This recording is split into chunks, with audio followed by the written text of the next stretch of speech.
que 6 de cada 10 mujeres trans han recibido agresiones físicas. El Estado está fallando en proteger tus derechos humanos. El tribunal nos está viendo como eso, como un modelo heteronormativo y binario. Nos dieron un cambio de nombre, pero ante el Estado nos siguen encajonando como hombres, porque está regido desde el binarismo del sexo asignado al nacer, no del reconocimiento del género autopercibido. Usted nunca va a ser una mujer, es que no son mujeres, es que no van a ser mujeres. El mismo discurso biológico-político. El tema de VIH no es un asunto de unas cuantas personas, es un tema de salud pública. La marcha ha representado y ha visibilizado precisamente la diversidad humana que somos.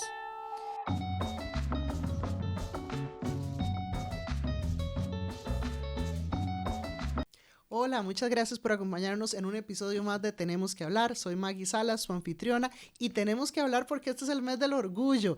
Y en este mes del orgullo nos parece fundamental visibilizar a la población trans, incluyendo la población no binaria. Y para esa importante conversación nos acompaña Keira Martínez. Bienvenida, Keira. Muchísimas gracias, Maggie, por el espacio. De verdad es un honor estar acá y compartir un poquito, hablar un poquito de nuestras historias, de nuestra realidad, de nuestro contexto y ante todo pues analizar desde dónde viene esta necesidad de poner en tela de discusión el tema de la población trans y no binaria. Claro que sí, claro que sí. Keira es una gran activista y defensora en materia de derechos humanos, es estudiante de Administración Pública en la Universidad de Costa Rica. De hecho, es la primera persona a la que se le reconoció su nombre en un documento en la Universidad de Costa Rica, en un carnet, pues, propiamente de la universidad. Keira es la presidenta de Transvida, que es una organización que trabaja por los derechos de la población trans, especialmente las mujeres trans en mayores condiciones de exclusión y de pobreza. Y les cuento que además tenemos la bendición de tener a Keira desde la provincia de Limón. Contanos. Bueno, sí, yo nací por ahí de los 90s en la provincia de Limón, en el Hospital Tonifacio. Soy una caribeña de corazón, ya que desde niña empecé a bailar y empecé a llevar ese sabor caribeño en mi cuerpo. Entonces aprendí a bailar calipso, soca, estuve en comparsas en Limón y esa era como quien dice mi desahogo, mis grandes hobbies para poder no solamente canalizar mi arte, sino sentir espacios de liberación a partir de mi identidad diversa. Entonces, Limón significó mucho para mí y sigue significando muchísimas pautas en lo que hago actualmente por mis poblaciones. Claro, claro, con el sabor ahí desde el arranque. Y dicen que ese sabor lo llevas también a la cocina.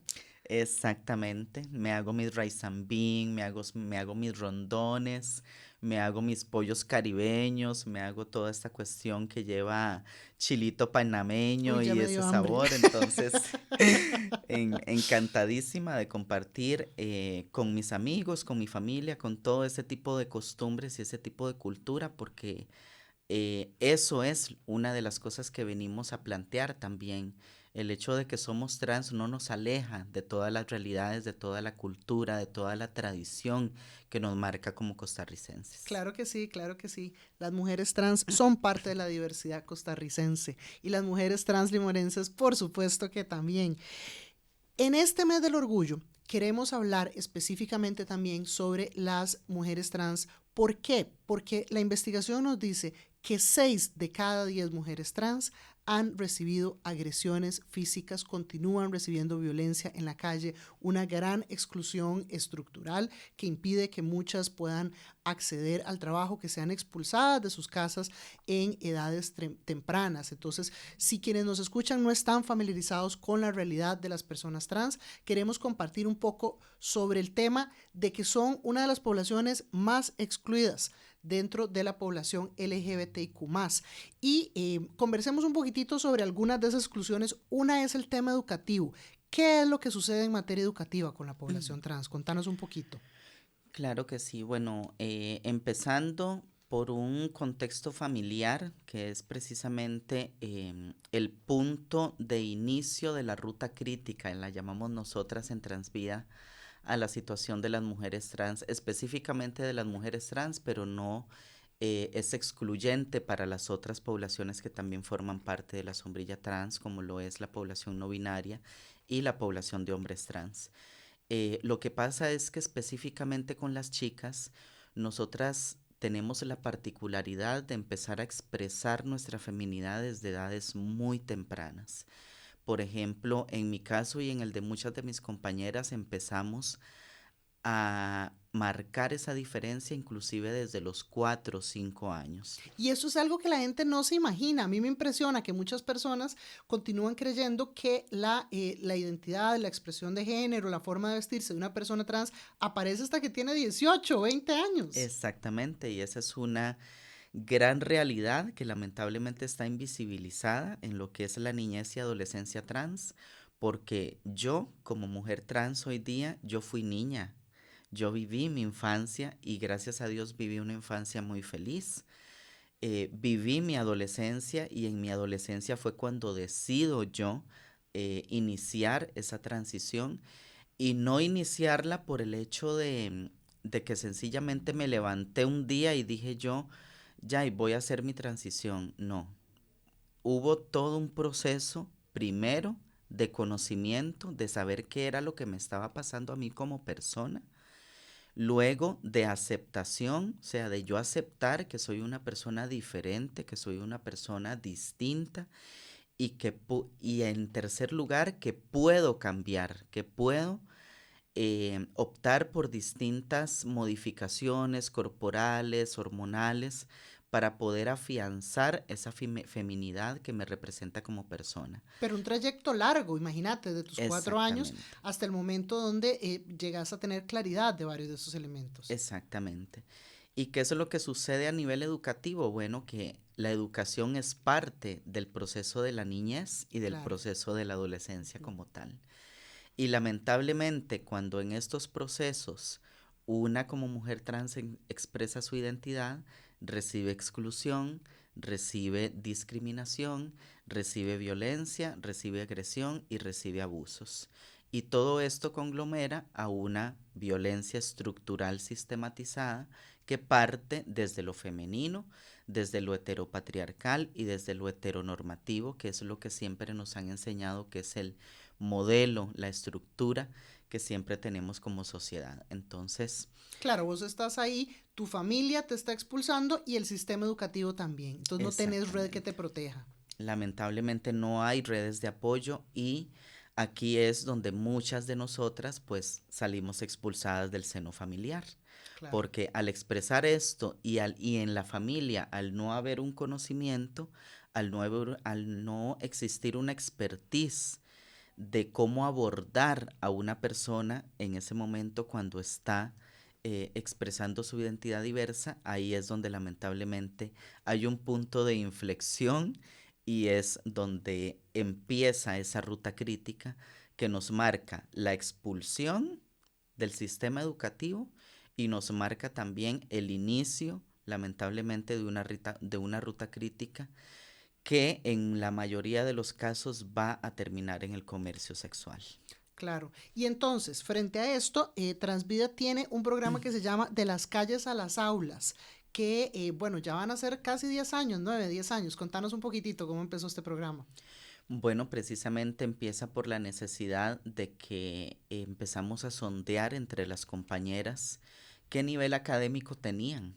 O sea, se nos ocurre como Transvida ahondar en esta situación porque desde el principio, desde nuestros inicios, estuvimos convencidas de que nuestros derechos o se tenían que reivindicar de una manera progresiva o no se podrían lograr de esa forma. Entonces, precisamente por eso empezamos a ondear sobre el nivel académico, nos dimos cuenta de que la población tenía un nivel académico muy bajo en comparación a muchas otras personas. Entonces, aquí es donde en conjunto con Camila Schumacher, que en ese momento era una de nuestras aliadas principales, comenzamos a pelotear la idea de proponerle el proyecto al Ministerio de Educación, empezamos a construirlo y pues gracias al universo, como decía Dayana, nuestra lideresa, em, el Ministerio de Educación nos acepta el proyecto y dice, bueno, vamos a iniciar un programa de educación por madurez y vamos a tomar el local de ustedes como recinto educativo. Y en este momento pues vamos a asignar profesores del Ministerio de Educación para que vayan a dar clases de primaria y de secundaria en el proyecto. Y acá yo quiero, digamos, que le podamos explicar un poco a la audiencia por qué era tan importante que esas clases sucedieran en Transvida y de la mano con ustedes, porque la realidad es que efectivamente una mayoría de la población que en estos momentos se encuentra desempleada en el país no tiene secundaria completa y hay una parte que no tiene primaria completa. Es decir, este tema de la expulsión escolar la comparten diferentes poblaciones en el país, pero había algo muy específico que necesitaba la población trans. Exactamente, y era un espacio seguro. Los centros educativos en ese momento no ofrecían un espacio seguro para las poblaciones. Ofrecían discriminación, ofrecían bullying, ofrecían abusos, ofrecían inclusive una no aceptación de la población en los recintos. No, y es que así no se Porque, puede. Imagínate, vos convenciendo a alguien exactamente. de que regrese para recibir clases y la persona cuando llega se burlan de él o de ella, no lo dejan usar la ropa como debería ser de acuerdo con su identidad, no lo llaman por su nombre. Esto causaba que precisamente la población se sumergiera mucho más en el contexto de comercio sexual y que se olvidara completamente de lo que llamamos nosotras proyecto de vida, que es lo que incluye todo este desarrollo integral. Entonces, a partir de que Transvida plantea el proyecto, lo hace rescatando a toda esta gama de población que fue expulsada en su niñez y adolescencia en algún momento del proceso educativo y del sistema educativo. Y generando una red también, porque entonces en algún momento te expulsaron, no tenías, y ahora entonces es construir una red de pares en un espacio seguro donde puedas concluir tu proyecto educativo. Exactamente. Emanado precisamente del proyecto, ya gracias a Dios tenemos estadísticas e impactos reales que han Fantástico. sucedido en la población. Tenemos a chicas de nuestro propio equipo de Transvida que se graduaron en el proyecto de las calles a las aulas y tenemos a chicas que aún siguen estudiando del equipo ahí para sacar su bachillerato y posteriormente a la educación superior. Y tenemos ya a varias otras chicas que también, por medio no solo del proyecto de las calles a las aulas, sino que este proyecto vino a plantear la necesidad también de abrir el área técnica para las compañeras. Entonces, Pudieran aquí continuar. entró el Instituto Nacional de Aprendizaje y precisamente vino a plantear ya un acompañamiento técnico en la educación de las compañeras. Entonces, esto también ha significado un antes y un después en la historia de muchas de las compañeras que estuvieron paradas en una esquina de noche donde solo se veía la prostitución, la delincuencia, el uso de sustancias, que ahora es una compañera camarera, es una compañera que está iniciando un catering service, es una compañera que está de recepcionista en una organización que trabaja con personas migrantes. Sí, con otras alternativas, con otras Exactamente, con otras posibilidades. posibilidades, retomando su proyecto de vida y por eso son tan importantes las políticas dirigidas a poblaciones específicas. Claro. Y por eso es tan importante este tipo de iniciativas. No, y la educación como un motor de movilidad social que permite que las personas tengan más herramientas. Exactamente, producimos más, aportamos más al Estado, aportamos más a la economía del país y por ende también disminuimos la inversión que el mismo país hace en todas las afecciones que nos afectan como población, porque por ejemplo, si hablamos del contexto de comercio sexual, esto trae delincuencia, esto trae agresión, esto trae también infecciones de transmisión sexual. Entonces, esto inclusive puede disminuirse a partir de que la población se incluya realmente, haya una ruta de inclusión real donde la población pueda de verdad sentirse segura y pueda desarrollarse integralmente en igualdad de condiciones como cualquier otra. ¿Cuántas personas han pasado por el programa de las calles a las aulas? En este momento han pasado 25 personas cursando secundaria, 14 personas que han pasado primaria, ahí tenemos ya 38 más o menos. Y estas te estoy hablando de las que ya han pasado por el proceso. Claro. Actualmente tenemos matriculadas a 28 personas entre secundaria y primaria también. Fantástico, ¿no? La reincorporación educativa de las personas tiene un reto enorme porque Exacto. es pensar, bueno, ya usted pasaron los años, usted salió del colegio, ya tal vez tiene 20, 30, 40, 60 años, no importa, y es decir, bueno, ¿cómo hago para regresar a ese entorno educativo al que tengo tantos años de haber salido? Exactamente. Y es que no solamente significa el hecho de que esté la posibilidad, sino que también nosotras, por ejemplo, nos hemos abierto a otras poblaciones. En este momento, en el proyecto de las calles a las aulas, empezamos con tener solo a mujeres trans. Ujú. Hoy día tenemos a chicas trans, tenemos a personas no binarias, tenemos a personas cis matriculadas en el proyecto, tenemos a personas de la población LGBTIQ+, lesbianas, bisexuales, algunas personas bisexuales también. Entonces, eso marca también la diferencia del alcance que se puede llegar con una iniciativa como esa. Claro, y solo para hacer un paréntesis, si usted nos está escuchando y no sabe qué es una persona cis, tal vez usted sea una persona cis. ¿Por qué? Cuando hablamos de una persona trans, estamos hablando de una persona cuyo sexo asignado al nacer no coincide con su identidad, ¿verdad? O sea, cuando usted nació le dijeron, este va a ser un niño, y cuando su personalidad se desarrolló, usted dijo, no, yo soy una niña. ¿Por qué? Porque es parte de las sanas posibilidades del desarrollo de la personalidad.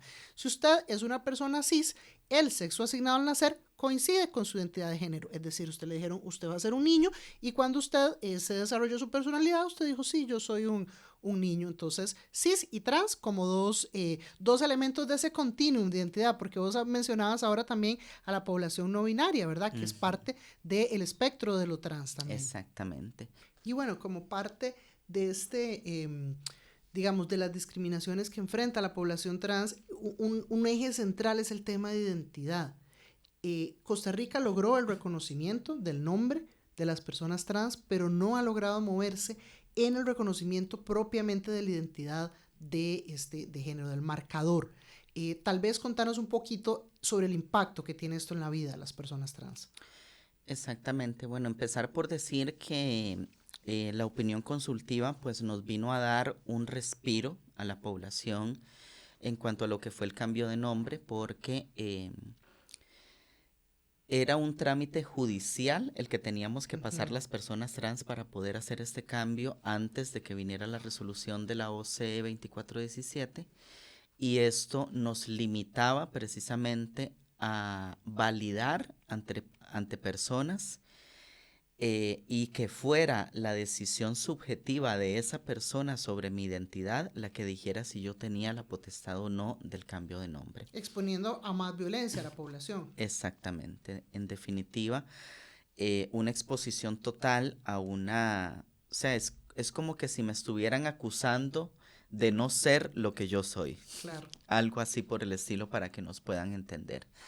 Entonces, a partir de este reconocimiento, que empieza por supuesto por un conocido como, o sea, la incidencia de todo lo que fue el reconocimiento del cambio de nombre empieza por un conocido como. Entonces, el proceso llega a calar hacia la Corte Interamericana de Derechos Humanos, y Costa Rica, pues precisamente por medio del registro civil y el tribunal, hace esta modificación del Código Civil para otorgarnos este cambio y que ya sea un trámite completamente administrativo, Sí, en que no el que tenga que ir yo a un ya, juzgado. exactamente, en el que ya yo nada más pueda ir y hacer una solicitud, llenar un formulario, elegir el nombre por el cual voy a cambiar y finiquitar el trámite para que ya me entreguen mi nuevo documento de identidad con mi nuevo nombre.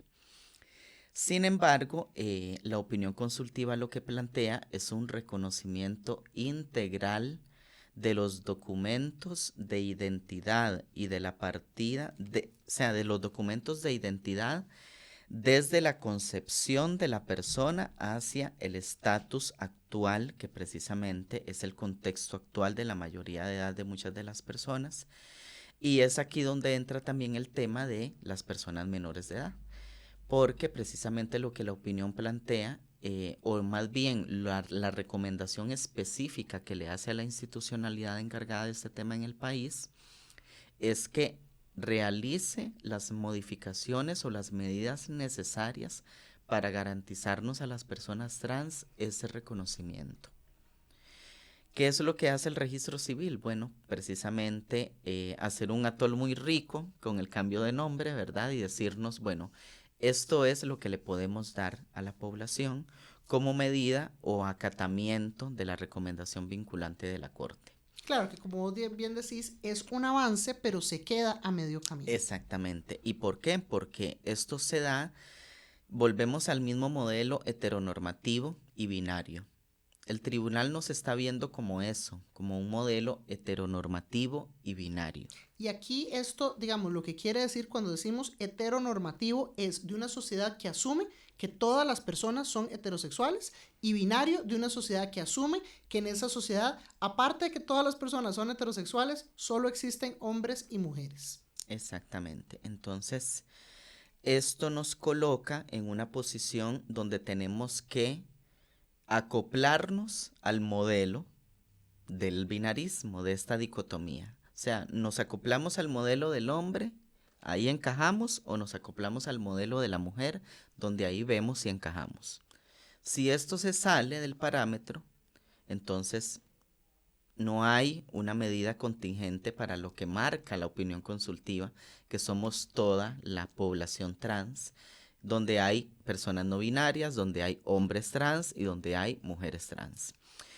¿Qué es lo que sucede con esto? Que entonces el registro civil lo que hace es mirarnos desde esta perspectiva y nos dice, ok, con esta medida ustedes ya pueden encajar como hombres o como mujeres, pero entonces ¿dónde dejamos a las personas no binarias?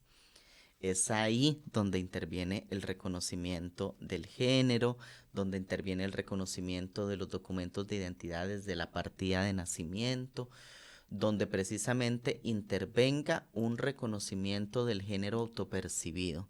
Ni siquiera estamos hablando del sexo asignado al nacer, porque ya eso es un tema aparte donde ya una persona que ni siquiera era de nuestra familia, sino que era el médico, fue quien nos asignó y nos dijo, bueno, es hombre, es mujer o es intersex en el caso de que naciera con ambas características. Entonces, aquí es donde se marca esta situación donde nosotras decimos, ok, nos dieron un cambio de nombre, pero ante el Estado nos siguen encajonando como hombres. Claro, es decir, el Estado sigue no reconociendo, voy a permitir que esta persona que se autoidentifica como mujer se llame Fernanda, pero en el fondo la voy a seguir teniendo en mi categoría de hombres. Exactamente. Nosotras, si vamos, por ejemplo, a hacer un trámite de salud, acceder a algún servicio público, hablemos de médico, bancario, inclusive educativo, universitario, toda esta cuestión,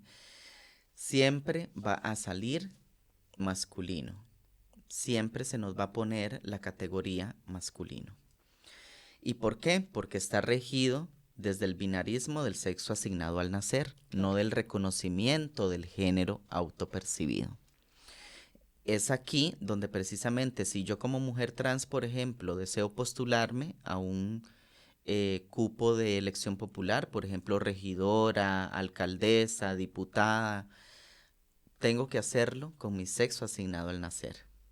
Yo soy Keira, soy una mujer trans, pero si yo me postulo a una elección popular, voy a tener que exponerme a recibir machismo, violencia de género, discurso de odio a más no poder, violencia verbal. O sea, voy a tener que exponer mi imagen, mi cuerpo y mi experiencia como activista, como persona de la población, a que reciba todos esos ataques, sencillamente porque el país no me reconoce como una persona de género diverso, de identidad diversa, y donde yo puedo ejercer mi valor como persona desde mi identidad autopercibida.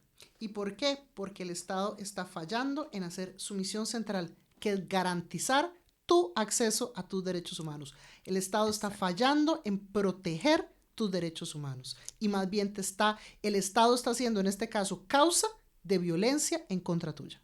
Exactamente. Y es aquí donde interviene también y traigo a colación este tema de que, por ejemplo, la sociedad, cuando salen noticias sobre nosotras, por ejemplo, e inclusive son noticias de la muerte de alguna de nosotras, la sociedad es mezquina, es atroz con el ataque hacia nosotras, porque no importa ni siquiera que la noticia sea que hayamos muerto o que tengamos una esperanza de vida en este país de 42 años por todo el contexto que acabamos de abordar en este ratito, sino la sociedad ataca nuestra identidad. Nuestra sociedad dice murió un hombre. Nuestra sociedad dice, pero ¿por qué le dicen que se murió una mujer si fue un hombre el que se murió? Pero es un hombre. Ay, que descanse en paz el Señor. Entonces, o sea, ¿hasta dónde como humanidad nos estamos deshumanizando? Claro, de no tener la empatía básica, poder Exactamente, respetar la identidad con la exactamente, que este ser humano vivió su vida. exactamente. Por ejemplo, con estas situaciones, hace poco salió una noticia muy positiva sobre una persona, de hecho, una mujer trans que se graduaba de Derecho de la Ajá, UCR, que correcto. trabajaba en el Poder Judicial. O sea, la noticia no es que una persona trans prospere, no es que una trans pueda lograr acceder a la educación superior y que pueda tener una profesión. La noticia es que felicitaciones al señor, es abogado, no abogada, es un señor, es un caballero. Entonces, usted nunca va a ser una mujer, es que no son mujeres, es que no van a ser mujeres. El mismo discurso biopolítico, biológico-político de varias fracciones ahorita en la Asamblea Legislativa sobre que si menstrua es mujer, sobre que si lo biológico es macho y hembra, o sea, todo este discurso que viene desde un binarismo y desde una biología desfasada. Porque si nos ponemos a estudiar una biología realmente actual, vamos a darnos cuenta de que somos parte de una gama de especies que pasan en transición toda su vida, todo su proceso de crecimiento, todo su proceso de desarrollo. Y somos parte de eso.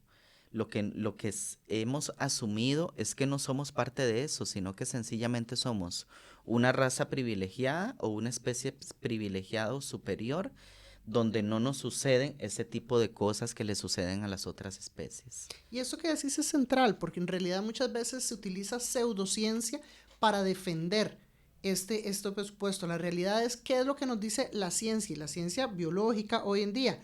Pues que hay diferentes marcadores de género, que las personas los presentamos en diferentes grados y que la mayoría estamos dentro de un continuum, de un espectro, no dentro de cajas discretas, sino dentro de un continuum, de un espectro, con diferentes niveles de testosterona, tanto hombres como mujeres, con diferentes niveles de otras hormonas también y con diferentes marcadores incluso a nivel cromosómico. Entonces, esta división tan tajante que tal vez alguna vez nos enseñaron en la escuela de XX y XY, vendría siendo hora de sacárnosla de nuestra cabeza porque hay en medio de eso otro montón de configuraciones posibles. Muchísimas otras posibilidades. Claro, en el tema de acceso a la salud, Transvida viene también trabajando de la mano de la Junta de Protección Social. Contanos un poquitito sobre esa iniciativa. Sí, bueno, nosotras habíamos estado desde el año 2015, cuando entró el financiamiento del Fondo Mundial, ejecutando el proyecto VIH Costa Rica.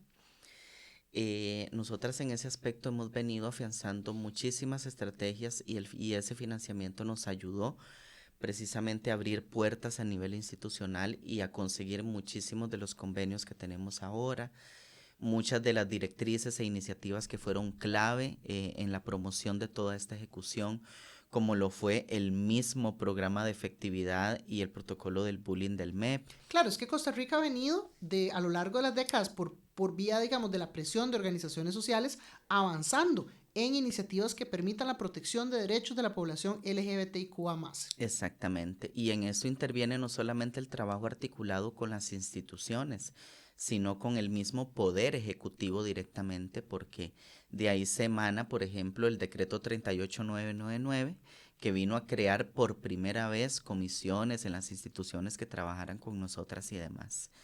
En este contexto, lo que planteaba el proyecto de VIH Costa Rica era que en estas etapas fuera financiado por el Fondo Mundial y que paralelamente o gradualmente más bien fuera transicionando a financiamiento doméstico, a financiamiento interno del país por medio de la Junta de Protección Social. Esto representa algo positivo, pero también algo negativo. ¿Por qué? Porque no cumplimos con nuestro compromiso país, lamentablemente, en lo que era la respuesta del VIH en la línea de la transición gradual que tenía que suceder con este financiamiento. La Junta de Protección Social lamentablemente no estaba preparada para asumir el financiamiento de todas las organizaciones de sociedad civil que estábamos trabajando y además de esto carecía de mecanismos claros, digamos, para poder afianzar estos recursos. Claro, porque las organizaciones venían trabajando y trabajando, me refiero aquí a colaborando con el Estado en una tarea de interés público, de interés de salud pública, que es la prevención y la reducción del tema de VIH. Exacto. En esa línea nosotras vinimos a complementar un vacío que en ese momento estaba latente en todas las poblaciones y principalmente en las poblaciones clave, que en este caso estamos hablando de hombres que tienen sexo con hombres y de mujeres trans.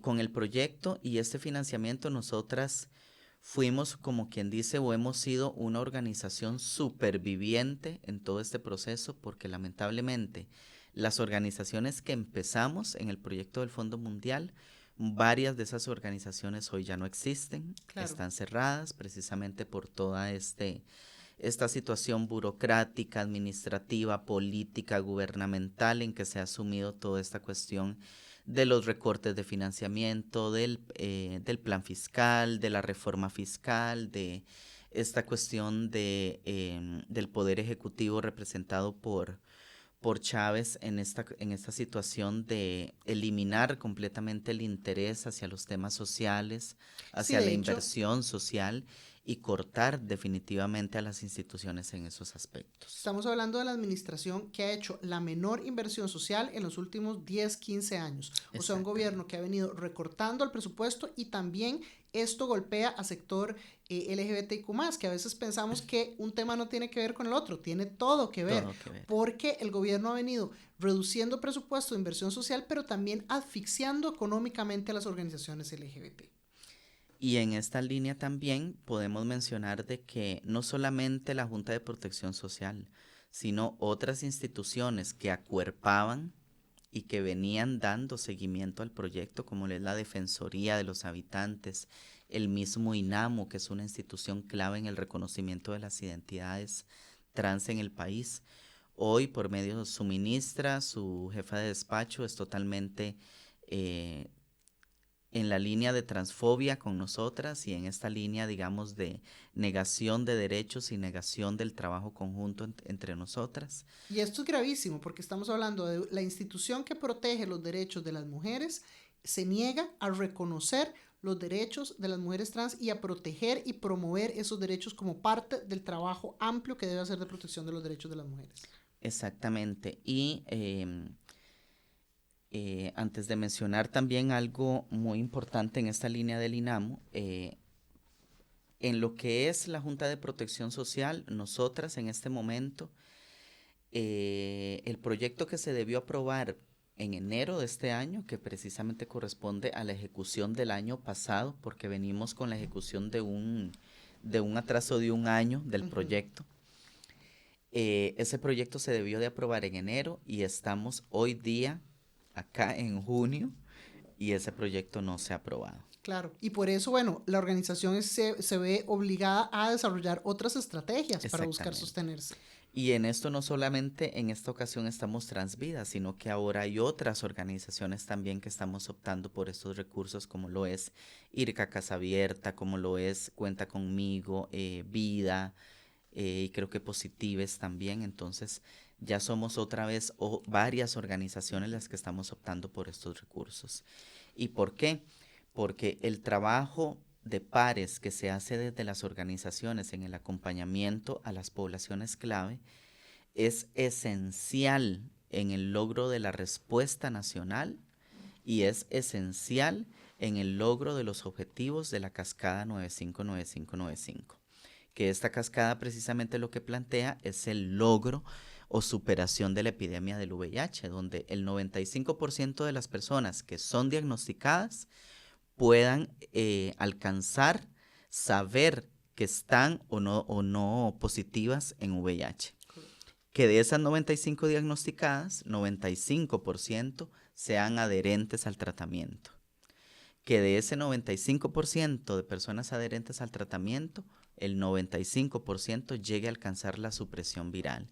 ¿Y qué estamos hablando de supresión viral? Bueno, cuando la persona ya alcanza un nivel de presencia de virus en su cuerpo que es indetectable, o sea que ya casi no lo tiene y que precisamente ahí ya no puede ni transmitirlo, ni tampoco llegar a una situación de salud degradante, digamos, o una situación de salud alarmante en ese aspecto. Y esto que vos mencionas es central, porque a veces no pensamos en que en materia de salud no es que usted decreta una solución y la población la sigue ciegamente al 100%, no, por el contrario, hay grandes riesgos, las personas no se quieren diagnosticar, no se dan cuenta o a veces no toman su tratamiento, por eso hablabas del tema de adherencia, o no lo toman de una manera constante, y esto es un problema de salud pública. Eso es un tema que no puedo enfatizar suficiente.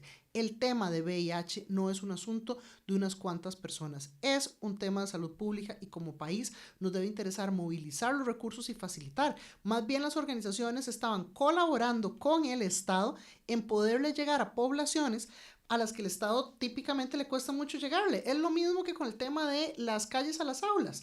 El Ministerio de Educación Pública tiene dificultad para llegarle a determinadas poblaciones. Una de esas poblaciones eran las personas trans. Bueno, Transvida genera un proyecto para ayudarle al Ministerio de Educación Pública a llevar este servicio público. En materia de salud es lo mismo. Transvida y las otras organizaciones están colaborando con el Ministerio de Salud y con el Estado para poderle llegar a poblaciones a las que es difícil llegar. Y entonces, tras de que deben, cobran. O sea, no están logrando entregar el servicio y más bien lo que hacen es atrasarle los pagos a las organizaciones, no reconocerles su trabajo, asfixiarlas económicamente. Y es que precisamente también vuelvo a mencionar una frase de nuestra lideresa Dayana, nosotras hacemos el trabajo que le toca al Estado. Claro, claro. Hacemos el trabajo que le toca al Estado. ¿Por qué? Acompañamos a la población a hacerse pruebas, les promocionamos la prevención, el uso del lubricante, el uso del condón, el correcto uso del condón, les damos información sobre las ITS, cómo se transmiten, cuál es el riesgo, cuáles son las prácticas riesgosas. O sea, estamos cumpliendo con un componente que lamentablemente la institucionalidad en salud o todo el sistema de salud no tiene o no da abasto complementar. Entonces, más bien la articulación y la colaboración tendría que ser mucho más fuerte desde la institucionalidad y fortalecer este tipo de lazos en vez de más bien retroceder en lo que ya está instalado, en lo que ya está reconocido. Por ejemplo, los decretos en materia de VIH, en materia de población LGBTIQ+, las directrices, los decretos ejecutivos, las políticas públicas que están insertas en las instituciones públicas. O sea, el hecho de cancelar todo esto nos repercute e indiscutiblemente, como bien vos lo decías, tal vez vemos que un tema no tiene nada que ver con el otro. Por supuesto que el programa de afectividad y sexualidad y el protocolo del bullying tiene que ver con toda la situación de salud pública que enmarca las infecciones de transmisión sexual. ¿Cómo no? Si es la institución encargada de educar, de llevar la información a la población que está iniciando y que está iniciándose también en este desarrollo adolescente y en esta pubertad y que está incursionando precisamente en conocer sus cuerpos, conocer su sexualidad. Entonces, ¿cómo vamos a decir que no tiene una cosa que ver con la otra? Por supuesto, entonces en esta línea no retrocedamos como país, no fortalezcamos los mecanismos, a las articulaciones, el trabajo conjunto y bilateral con las organizaciones de sociedad civil. Solo así podemos llevar una respuesta eficaz a las necesidades que están presentes en las personas. Y refiriéndome también a lo que te decía ahora sobre el INAMO, traigo también el tema de esta visión que le está queriendo dar ciertas personas o ciertas figuras, digamos, del INAMO, y que se ve no solamente en nuestro país, sino que se ve en lo que está sucediendo a nivel mundial, porque ciertos sectores promueven de que el reconocimiento de las identidades trans, de las identidades género fluidas, de toda esta gama que ellos llaman ideología de género, viene a sustituir lo que conocemos como el modelo de mujer como tal. Y tenemos que estar claros de que nosotras, por ejemplo, principalmente las mujeres trans, queremos ser reconocidas como mujeres, pero como mujeres trans. Nosotras no queremos venir a ocupar el puesto de una mujer cis, lesbiana, heterosexual, bisexual. O sea, no queremos venir a desplazar a las mujeres cis en ese punto. Y aquí es donde interviene la línea TERF, la línea del feminismo transexcluyente Claro. radical. ¿Por qué? Porque es donde ahí se emana el odio hacia precisamente poblaciones que no cumplen un parámetro o que no encajan precisamente en las cajas estructuradas que tenemos como sociedad. ¿Por qué? Porque creemos que el reconocernos los derechos nos va a quitar como personas cis o como mujeres cis nuestro derecho o nuestro espacio o nuestra posición. ¿Cómo han evolucionado los derechos humanos en toda la historia? O sea, cuando las mujeres no podían votar, no tenían voz, no tenían nada, absolutamente nada, pues precisamente tuvo que hacerse una revolución para que sucediera. Claro. Y es precisamente lo que estamos viviendo actualmente, como bien lo decía Dayana, revolución trans. ¿Por qué? Porque estamos buscando un reconocimiento de nuestros géneros, de nuestra fluidez, de nuestras sexualidades, de nuestras identidades, pero a partir de nuestra percepción, donde queremos que nos incluyan como tal, no sustituyendo a lo que ya está establecido. Pero además esto que vos planteas es fundamental. La pelea es por el reconocimiento, porque la identidad existe y las Exacto. personas trans han existido desde siempre. Y si empezamos a ver con un ojo crítico y con cuidado la historia, vamos a ir identificando figuras trans a lo largo de la historia. De hecho, el pleito occidental con la transgeneridad es eso, es algo reciente de la época victoriana. Si analizamos realmente la figura de personas dos espíritus en las comunidades indígenas canadienses, la figura de personas trans en las comunidades en la India, en nuestras propias comunidades indígenas, siempre han estado presentes estas figuras. Y es un poco con la época victoriana que llega este corte, este problema de instalar una visión más binaria. Pero en todo caso yo pienso que las poblaciones que enfrentamos exclusión, como somos las mujeres, lo último que necesitamos es sumarnos a las filas de los sectores conservadores que quieren excluir a más personas como lo son las mujeres trans. No, por el contrario, ahí lo que nos toca es cerrar filas. Es cerrar filas y pelear porque se reconozca el derecho de todas las personas a vivir su vida y a vivir plenamente como son en el mundo sin enfrentar discriminación.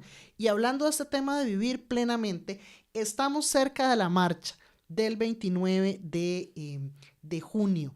Y a veces las personas nos preguntan un poco por qué o para qué una marcha del orgullo. ¿Vos qué decís a eso? Bueno, precisamente nosotras como organización, y voy a decirlo no solamente en la línea del colectivo que representamos y demás, sino en la línea personal, esta marcha en particular es muy, muy emblemática, muy especial porque precisamente se da en un momento de convulsión política, de polarización social, de división social, de conflicto internacional, de muchísimos temas que están convulsionados al mismo tiempo en este momento. Pero a lo largo de la historia, la marcha ha representado y ha visibilizado precisamente la diversidad humana que somos. Y no estamos hablando solo de diversidad humana sexual, estamos hablando de diversidad de familias, de diversidad de razas, de diversidad de trincheras sociales, de diversidad, digamos, de puntos de encuentro, de diversidad de personas que acuerpan la marcha. Y esto ha venido siendo progresivo a lo largo de la historia de la Marcha del Orgullo, porque esto empezó con 40, 30 personas, un recorrido por la Avenida Segunda de San José. La marcha del año pasado, si no me equivoco, estuvo a más de 1 millón de personas. Entonces, esto marca que en realidad la sociedad costarricense es diversa, es diferente, está compuesta por muchos sectores, por muchos puntos, y que el fin de todo eso es encontrarnos en un mismo frente. No para decir o para validar los derechos de las personas homosexuales o lesbianas o trans no, sino para crear espacios donde podemos armar trincheras y donde podemos hacer de forma colectiva cómo buscar el camino para progresar como sociedad, para progresar como país, para demandar al Estado, a la gobernabilidad, de verdad, acciones concretas que marquen la diferencia real y que marquen y produzcan el cambio que realmente necesitamos. A nivel económico, a nivel social, a nivel político, a nivel también de salud, a nivel en todos los sectores y aspectos que se puedan considerar en la relación, digamos, social que tienen las personas como tal. Entonces, la marcha en esta ocasión representa todas esos miedos, esas demandas, esas problemáticas, esas alegrías, esos orgullos, esas celebraciones que tenemos todas las personas por ser quienes somos.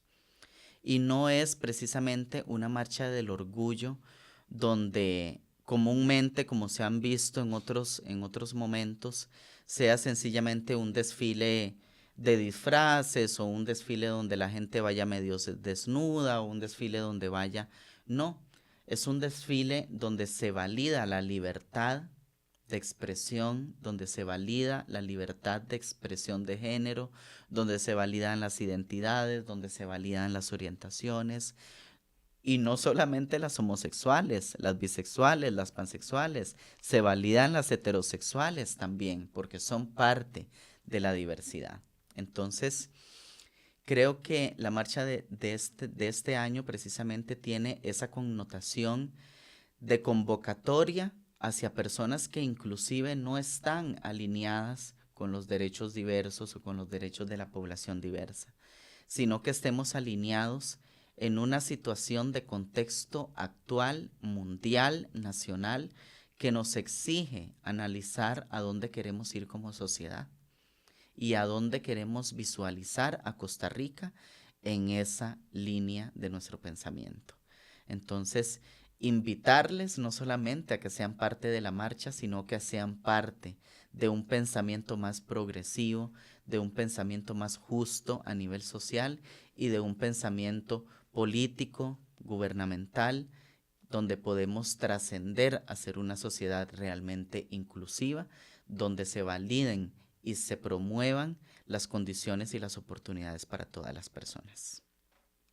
Si usted nunca ha ido a la marcha, quiero invitarle, llegue a mediodía, domingo 29 de junio, a mediodía en la estatua de León Cortés en la Sabana. De ahí salimos subiendo sobre el Paseo Colón y llegamos eventualmente hasta la Plaza de la Democracia. ¿Qué se va a topar? Como bien nos decía Keira, una enorme diversidad de gente, un mar de personas. Se va a topar fiesta, pero también se va a topar reivindicaciones políticas, pero también se va a encontrar a familias, a personas con sus mascotas, a personas con su pareja, personas que es la primera vez que van, personas que tienen 10 años de estar yendo a estas marchas. Asista y apoye, que celebrar la diversidad en Costa Rica es una cosa muy hermosa. Vos sos una gran lideresa social. Si vos tuvieras que entrar en la función pública, ¿qué puesto escogerías? Si yo pudiera con una varita mágica decirte, ¡ting! Tome, el puesto que usted quiera. ¿Cuál escoge?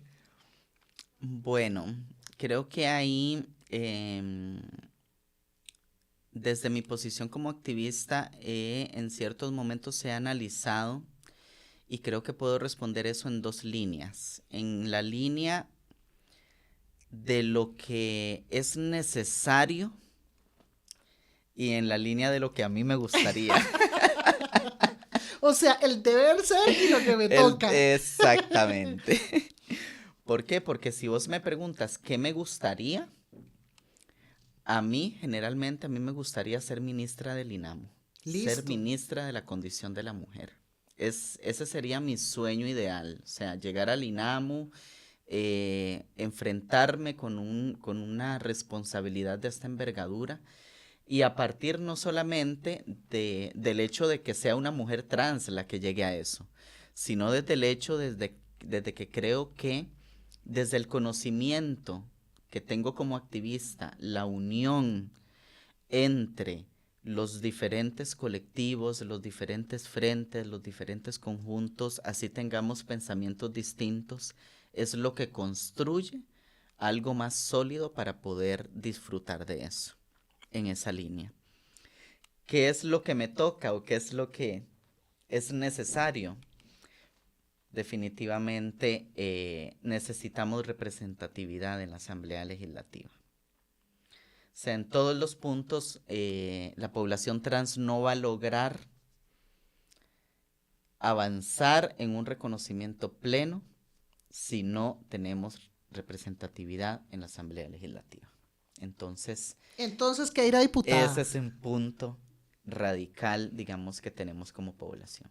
Fantástico. Serías una excelente ministra del INAMU. Yo creo que defenderías muy bien los derechos humanos de todas las mujeres y me encantaría verte pelear desde la Asamblea Legislativa y avanzar una agenda de derechos en materia de salud, de educación, de trabajo y derechos de la población en general y de la población trans en particular. Se nos fue el tiempo, gente. Muchas gracias por unírsenos a este programa donde conversamos un poco sobre varios de los programas y proyectos que una organización tan valiosa como Transvida desarrolla. Apoyen a Transvida.